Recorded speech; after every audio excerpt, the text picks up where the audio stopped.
Dewan Perwakilan Rakyat DPR RI akhirnya menanggapi tuntutan rakyat 17+8. Wakil Ketua DPR Sufmi Dasko Ahmad mengumumkan pimpinan DPR bersama dengan fraksi sepakat mengeluarkan sejumlah keputusan.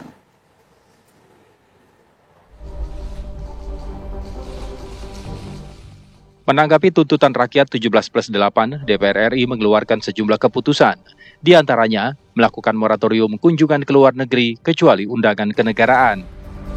Memangkas tunjangan dan fasilitas anggota DPR, meliputi biaya langganan, daya listrik, jasa telepon, biaya komunikasi intensif, dan tunjangan transportasi.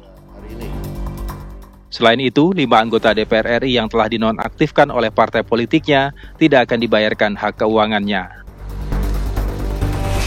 DPR RI menyepakati menghentikan pemberian tunjangan perumahan anggota DPR RI terhitung sejak tanggal 31 Agustus 2025. Yang kedua, DPR RI melakukan moratorium kunjungan kerja ke luar negeri DPR RI terhitung sejak tanggal 1 September 2025 kecuali menghadiri undangan kenegaraan.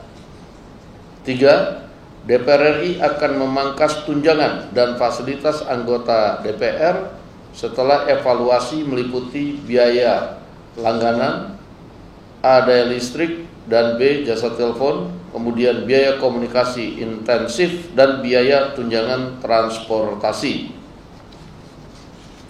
4. Anggota DPR RI yang telah dinonaktifkan oleh partai politiknya tidak dibayarkan hak keuangannya. 5. Pimpinan DPR menindaklanjuti penonaktifan beberapa anggota DPR RI yang telah dilakukan oleh partai politik melalui Mahkamah Partai Politik masing-masing dengan meminta Mahkamah Kehormatan DPR RI untuk berkoordinasi dengan Mahkamah Partai Politik masing-masing yang telah memulai pemeriksaan terhadap anggota DPR RI dimaksud. 6. DPR RI akan memperkuat transparansi dan partisipasi publik yang bermakna dalam proses legislasi dan kebijakan lainnya. Sebelumnya, para aktivis hingga influencer menyerahkan tuntutan rakyat 17+8 atau 17 tuntutan jangka pendek dan 8 tuntutan jangka panjang pada Kamis kemarin.